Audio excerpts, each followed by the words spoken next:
Well, hello everyone. I have a real treat for you today. I have Gabrielle Aragón with us. She is originally from San Luis and from the neighborhood Cuba in San Luis, right down the street from where I grew up. And she is just such a great pillar of our community. And she has done so much. She has a big heart for San Luis and for our gente. And she has had an incredible journey so far, and she's so young. So I'm really excited to share her journey with you all. I also want to share that she is the tia of one of my former interviewees, Jade Valdez. And so just a lot of incredible work going on within this family. So first of all, just let her tell us a little bit more about herself. Buenos dias. Thank you, Kim, for having me today. And hello, everybody. I hope everybody's doing well. So as Kim mentioned, my name is Gabrielle Aragón. I'm the daughter of Pat Aragon and Teresa Taylor. My grandparents are Agustin and Juanita Taylor on my mother's side. And then on my father's side, Eduvigio and Estela Aragon. They're from Cañón de Chama, and the other part of my family is from El Rito. But as I love to tell everybody, I'm from San Luis, and very proudly I mentioned that it's the oldest town in Colorado. I'm even sporting my little San Luis lapel pin. But more narrowly, I'm from Cuba, so I'm a Cubana. Yeah, so am I. Yeah, so it's good to have two Cubanas in the house. I'm not too sure where the origin Cubana came from. One story I heard was that the women really like to talk on the phone, and it was back in the day when they had the party line. So sometimes women would want to tell a juicy story really fast, so they had to talk really fast and get it through so nobody else would listen. And so people compared them to the way Cubanos talk. So I'm not too sure if that's an accurate story or not, but that's one of the reasonings behind they call us Cubanos. And if you've ever heard Cubanos, yeah, they talk really fast, hard to understand sometimes. So that's funny. Yeah. So story, but I'm sure that there's others out there. I had to get the origin of that too. It's funny. Yeah, me too. We got to pinpoint this. So here's a little bit about myself. I grew up in the metro area. I went to Westminster High School, and then I went back to the Valley to go to Adams State University, where I studied political science and paralegal studies. And also while I was in college, I became a licensed minister, but I'm no longer a licensed minister, as I recently fulfilled all my sacraments, the rite of Christian initiation in the Catholic Church. So that was a very pivotal and exciting moment spiritually for me. And when I moved back to San Luis, growing up in a big city, there's always things to do, very active, exciting. Then you get there and the pace of life is just so slow. It's on island time, and there wasn't much to do, so I got bored. And so there's a saying that says that an idle mind is the devil's playground. We could either choose to listen to the devil or not, or we could listen to what the Spirit of God is trying to tell us and the ministry is trying to point us to. So I got involved in politics. Of all things, right? In politics. One of the first things I did when I moved there, I wanted to be a wildland firefighter. It was something to do. I was younger and more fit. So it was too late into the season, and you had to wear this 45-pound type metal vest, backpack type thing. So I would practice. I'd walk up to the shrine every day and pray, and I even thought of making shirts that said walking in the Spirit. And then eventually I got a little better to running up there. Today, probably need a little bit more practice doing it again. So like I said, it was too late. So I ended up talking to the sheriff, and the sheriff at the time was Gilbert Martinez. So I pitched him this idea: why don't we start a search and rescue? And he said, Okay, yeah, just bring me all the information, help me get people together, and you have my full support. He was a very approachable and very supportive guy, very fun sheriff, and everybody loved him. And I got together with a couple of other folks from the North End that retired in Forbes Park and things like that, and we founded the Costilla County Search and Rescue. And while I was in college, I got my certification for search and rescue. I'm not too sure if the organization is still existing after, a couple different sheriffs have come into office. So I'm not too sure what their goals have been or their need has been. But we were able to secure equipment and trainings, and the Alamosa Volunteer Search and Rescue is very instrumental in helping us develop that program. And we went out on a couple of search and rescue missions, and sadly recoveries as well. But it was a very important thing for our county. Yeah. And one of the other things I did while I was bored, there was a gentleman standing outside. He was calling everybody in to one of the city council meetings, and he said, "You got to come to this, it's very important." And it was revolving the building of the Mormon church on the main street in San Luis, which became, it was a controversial issue. I don't think necessarily for religious reasons, but just because it was the historic part of town. Like, historically, Costilla County didn't have the Mormon population as you would see over the river in Conejos County. So lots of people came to the meeting, and I remember one person that was on the council, the mayor pro tem, he was being sort of rude to folks and telling them their opinion didn't matter. And I really loved social studies in school. I was in AP history, and I had went to DC, and we learned about government firsthand and how they work for the people. And then I come here, and I'm hearing this guy tell them that their opinion doesn't matter. I was completely appalled, and I couldn't contain it anymore. I had to say something. So I told him essentially that he was being very rude and flippant to people, and that he needed to show the people more respect and remember who he worked for.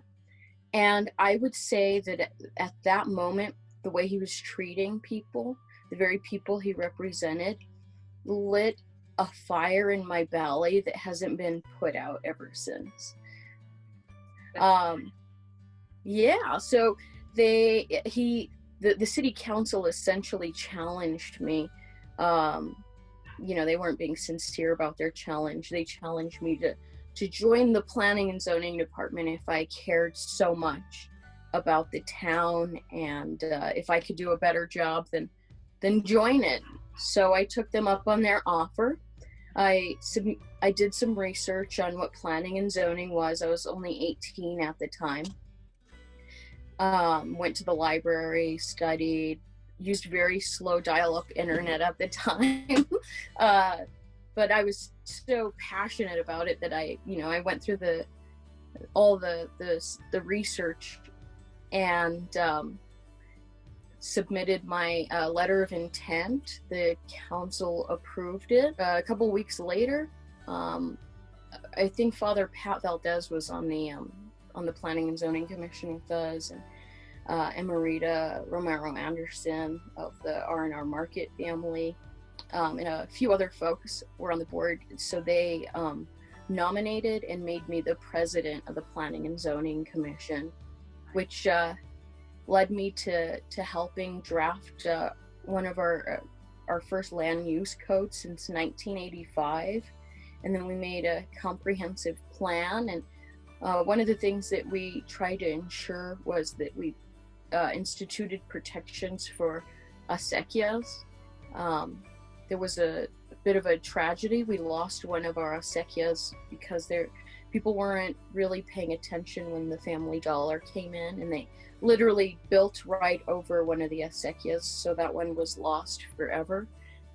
And one of the things we need to do Whether we use them a lot or not, we just got to use them at least once a year so we don't lose our rights, and maintain them, because water is a big battle that we're facing, that we've always faced, and we have to be stubborn stewards of it, and even battle for the water if necessary. Wow. Yeah. Incredible work at such a young age. So you were like late teens, early 20s when you were doing all this stuff? Yeah, I got started when I was 18, and I guess thank God for boredom, even though I didn't really appreciate it at the time. And then after my work on the Planning and Zoning Commission, I was approached by several members of the community, and they asked me to run for city council. And honestly, at the time, I didn't really pay attention to what city councils did either. So a lot of this was a learning process. So I ran for city council, and there was 4 slots open and 8 candidates. So the way elections work in San Luis is sort of like a runoff election where you have, the top candidates get to fill those seats. And I won with 53% of the vote, which is pretty good, especially since I wasn't really raised there per se. I was a woman and I was young, and you very much had like this mentality still where like only men could do things, women can't do anything. And even being a woman, especially being a young woman at my age, and I won, and I thank the people every day for giving me this prestigious honor of being able to represent them. I became the youngest elected official in the history of the state of Colorado. And at the time I didn't know that, but I was 22 when I got elected. Nice. Yeah.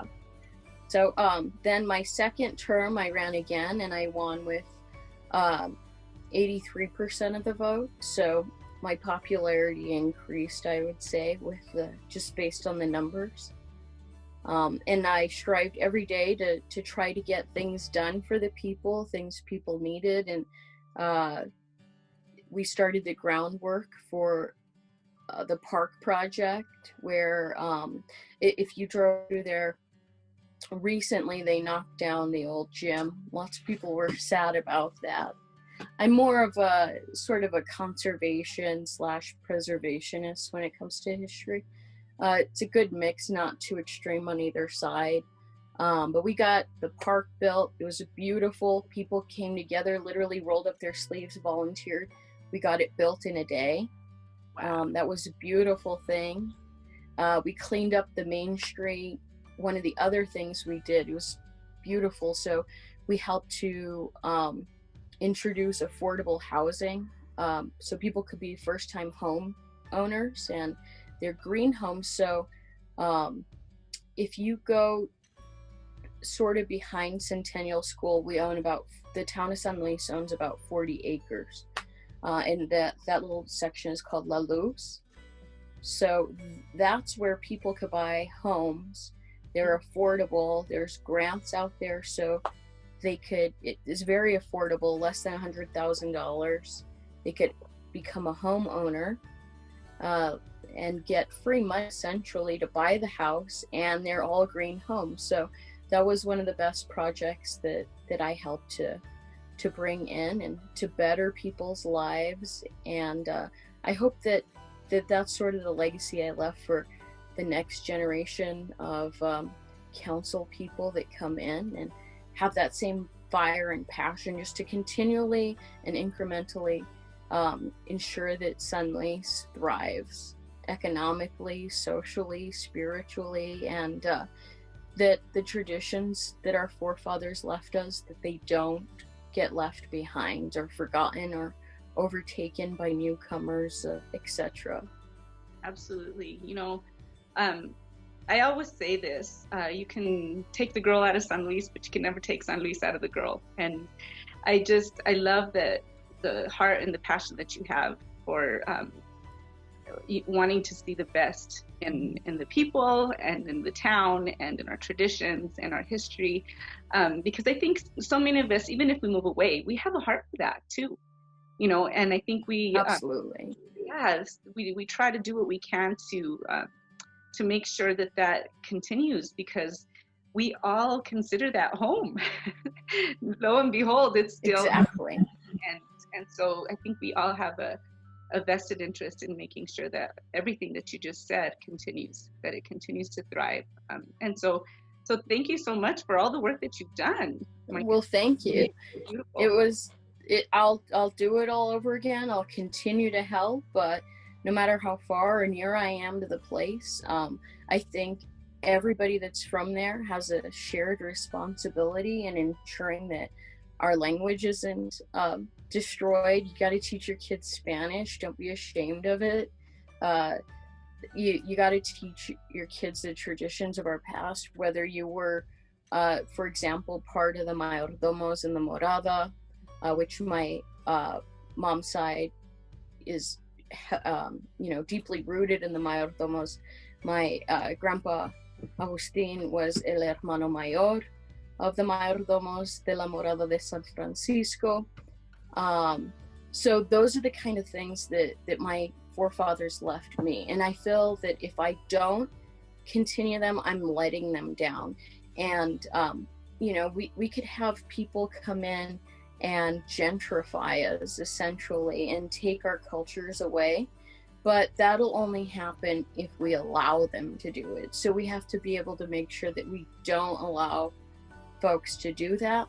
We have to take care of our land and our water, because it's a gift that they left us through the Sangre de Cristo land grant. That was the mentality of it that was in mind. We have the largest land grant, communal space in the United States, and last year they won the 4-year court battle to reestablish our rights. So all the people that were involved in that movement, they never gave up. They never gave up hope, and we can't either. Just because San Luis is old, or the communities, or sometimes the younger generations have this mentality, oh, that's stupid, there's nothing to do there, what video games, what internet, what shopping mall, that's lame, nobody even lives like that anymore.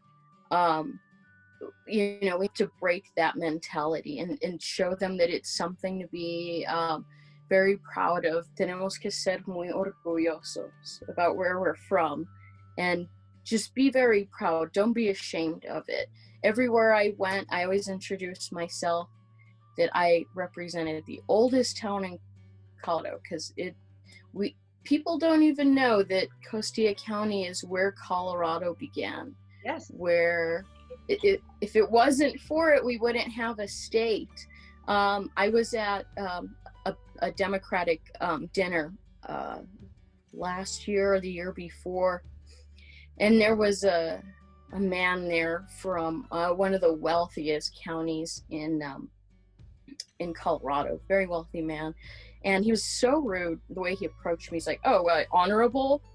So when you get elected, you get to have the title honorable for the rest of your life. And it's very prestigious, so I treasure that title. And so my name tag said the Honorable Gabrielle Aragón. He's like, honorable, why? So I told him where I was from, and he said, oh, you guys have nothing going on down there. There's nothing going on. And so he made me so angry. And of course, a little bit of the San Luis comes out in us, where you kind of want to deck them, right? And then the Christian side of you battles it out. You're like, okay, just calm down. So I told him something a little snarky. I was like, oh, you remember that when you're shoveling steak and potatoes in your mouth at dinner later on, and remember that an agricultural community gave you your meal, and don't forget that. Nice. Good for you. Yeah, 'cause if it wasn't, Go ahead. Yeah, if it wasn't for agricultural communities, you're not going to have potatoes, you're not going to have water, you're not going to have steak. Right now, there's a big battle to siphon our water from the San Luis Valley and bring it to the metro area, because they don't have sustainable housing plans, things like that. So yeah, we just have to protect those things. That's a battle that's been going on for a really long time. When my dad was county commissioner, they always seemed to bring that up, the underwater aquifers that we have in the San Luis Valley, and trying to figure out how to siphon that out. And so I'm so glad that there's people always protecting that. It's so important. And then just a couple of things that you said. I think one of the reasons why I'm doing this project, and I keep saying this, is because there are so many people that have the viewpoint that man said, that you shared, that there's nothing going on down there. There's nobody educated that comes out of the San Luis Valley. There's blah, blah, blah, blah, blah, blah, blah. And so I'm hoping through this project that people actually get a real picture for the diversity of success and beauty that comes out of that place. And the history, the rich culture, all of it, there's so much to share. I could probably be doing these videos every single day, I don't know, for the next 20 years and still not get enough of of the history and the people that have made amazing contributions to not just the valley, but to this country as a whole, and so absolutely, so I'm so glad that you said that. So critical that we do that, and I think the way that we fight is through the giftings that we have, and your political science passion, I think, is perfect, in doing that. So tell me a little bit more about that. And I've heard that you got a chance to meet former President Barack Obama. And so tell me a little bit about what that was like. Yeah, so it was a very, very exciting moment in my life. I had a missed call from an unknown number, and usually I didn't answer them because sometimes people like to do prank calls or something along those lines. So I tend to not answer unknown calls. I'll just let it go to voicemail. So I had a voicemail from the White House, and it's like, the White House, that's very odd. It was from Michael Block, who was the Assistant Director of the Office of Intergovernmental Affairs. Then I had another missed call from State Representative Edward V. Hill, and he said, Gabby, the White House is trying to get a hold of you. And I was like, the White House? What do they want with me? It was sort of, it was very unexpected, for sure. So they're like, the next time your phone has an unknown number, be sure to answer it. It's like, all right, I'll answer it. And I was on my way to Denver with my grandma and my parents. And it was a good thing that we so happened to be going to Denver that day.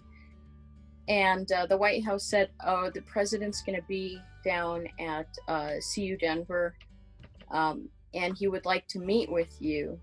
So he got a round table with all the youngest elected officials in the state of Colorado. Some of the other folks that were there were, so we have Joe Neguse. He is our first African-American congressman in the state of Colorado.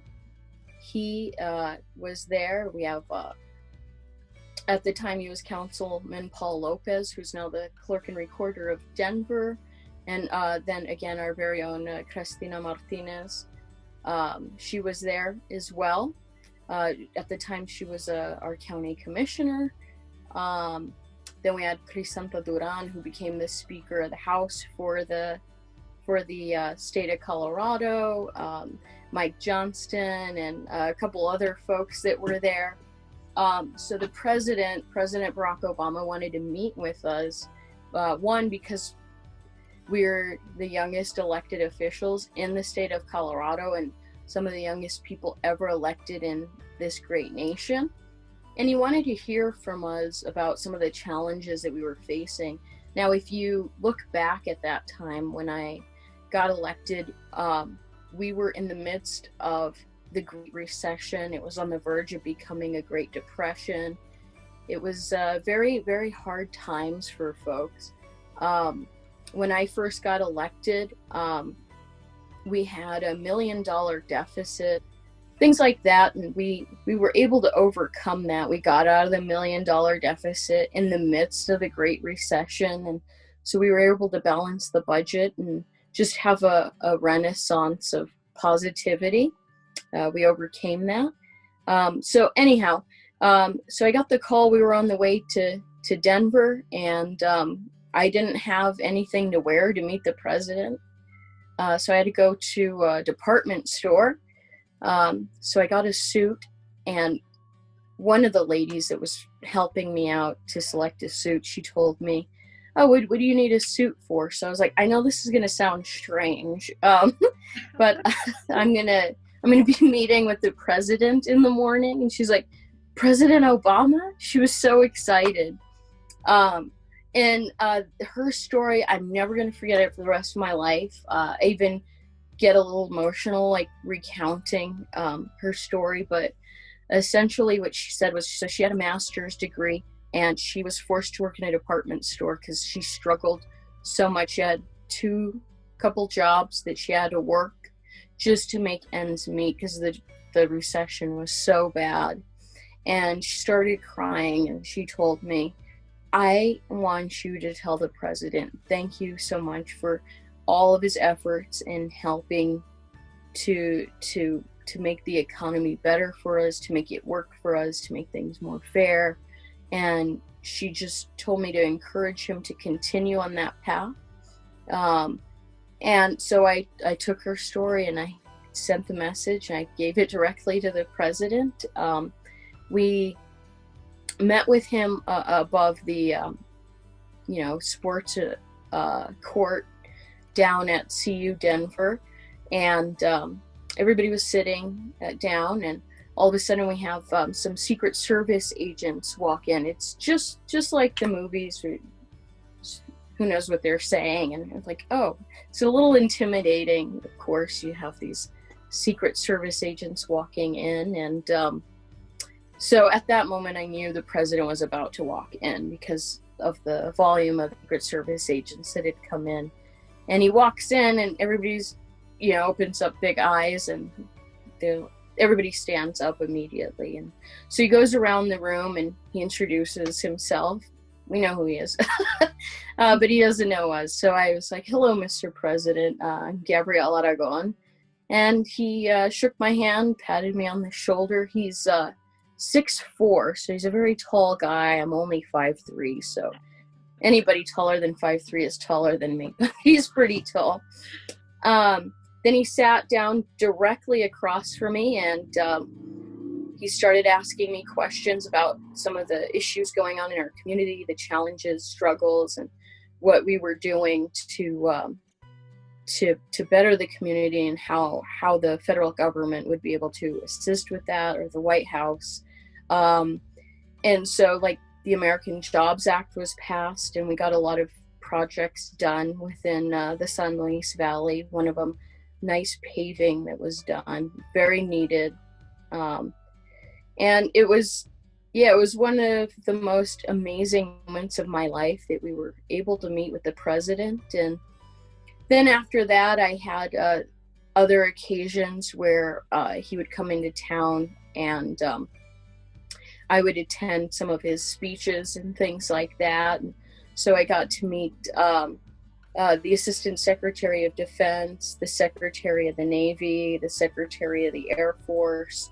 So I met Maria Carmen Aponte, who was the ambassador for the United States. And I met a lot of influential people in my life, made a lot of amazing connections, and those connections helped me to connect other people and help me to better our community and bring more awareness that, we're not this podunk town in the middle of nowhere, that we have people that matter and our voices matter, and we're not to be looked down on. We're very proud of where we're from, and we want to preserve that. Absolutely. Oh my gosh, I'm so proud of you. and to have two of our very own of the youngest elected officials, or among the youngest absolutely. in Colorado, you and Cristina Martinez. It's just, we couldn't be prouder to have you two represent us, and I think that's so wonderful. Absolutely. Yeah.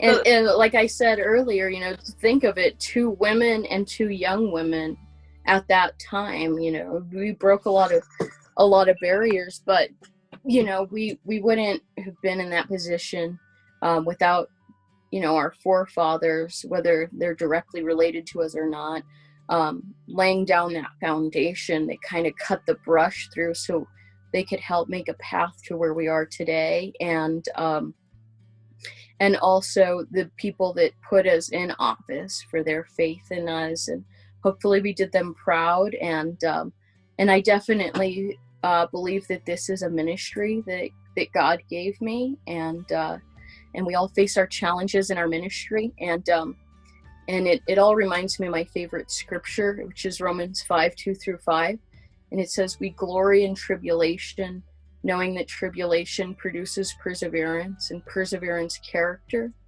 and character hope. For the love of God has been poured into our hearts by the Holy Spirit, which was given unto us." And that was really my guiding scripture whenever I faced challenges or sarcastic people or even positive things.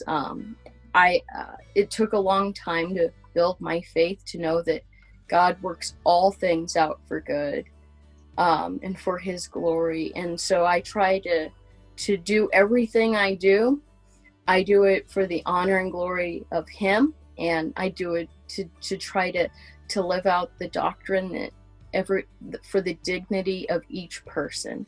I believe in the dignity of each person, and we have to do it for them, and we have to just love each other. And so everything I do, I try to do it with those principles in mind, though, you know, I'm still human and we do fall short at times. But yeah, it's been a blessing with this ministry, and I thank the people for having given me this opportunity, and I'll continue to fight for folks in San Luis in any capacity, whether I'm just a everyday person. And I want people to know that everyday people, that's where the power is, because remember in the Constitution it says we the people, and don't ever forget that you have the power, and you don't need a fancy title, you don't need to be elected, you just need to be out there and show your leadership.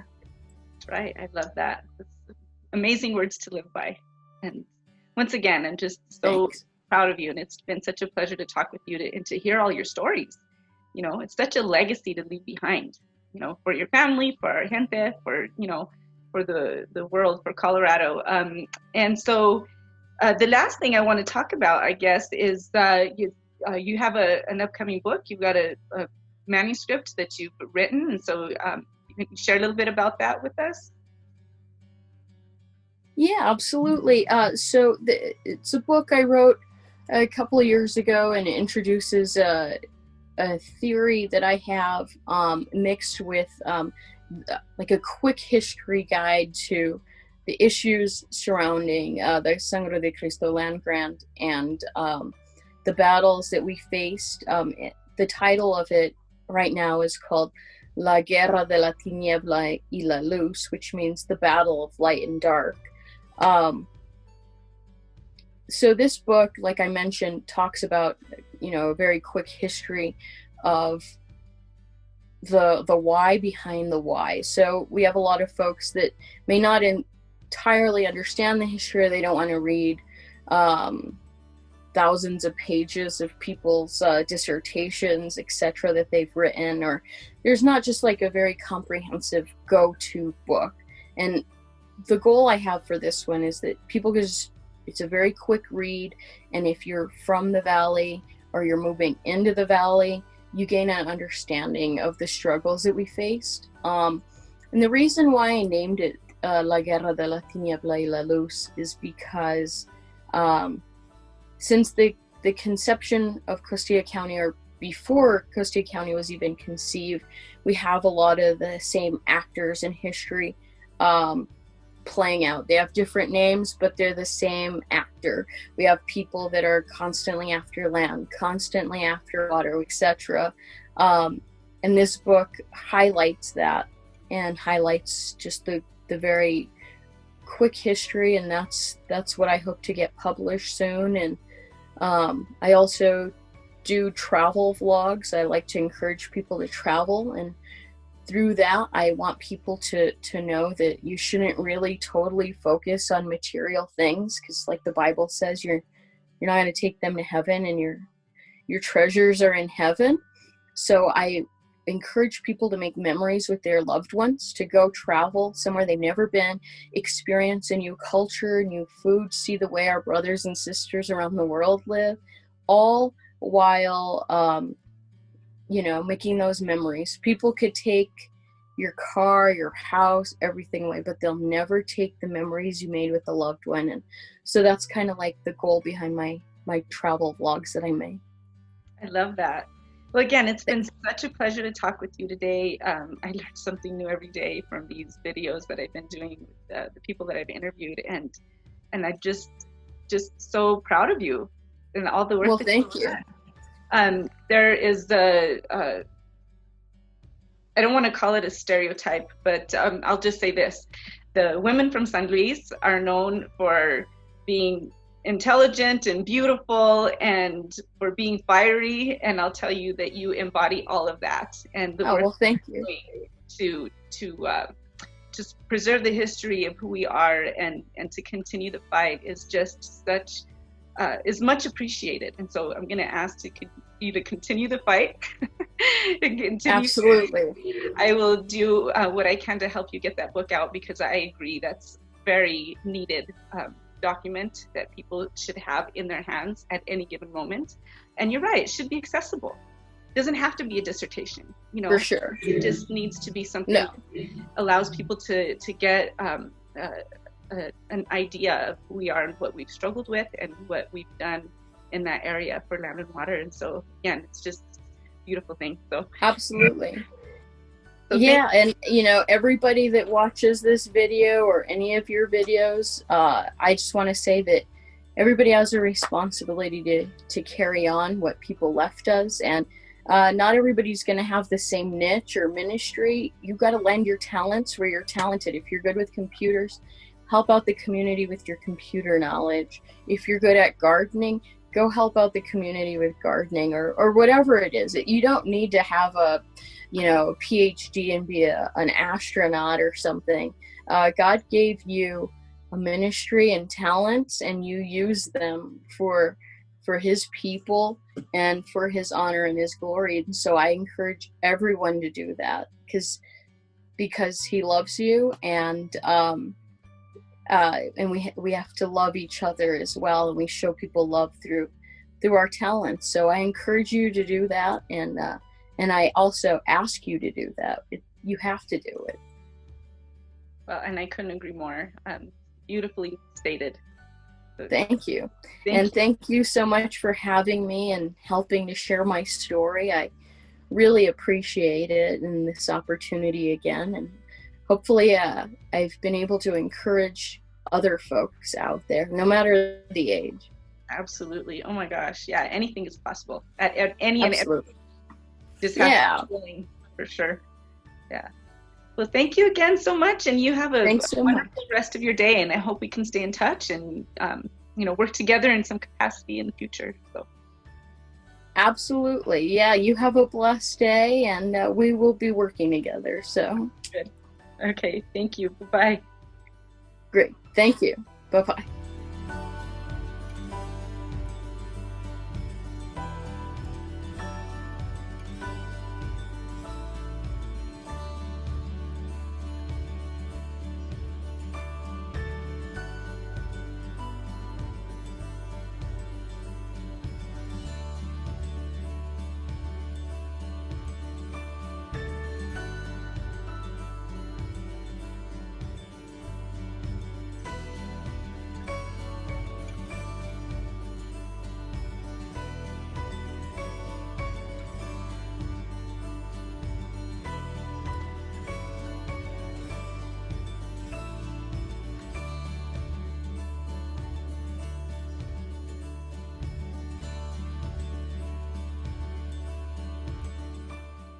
Thank you everybody for watching. This has been a La Gente Legacy production and successful in the SLV. Stay tuned for more.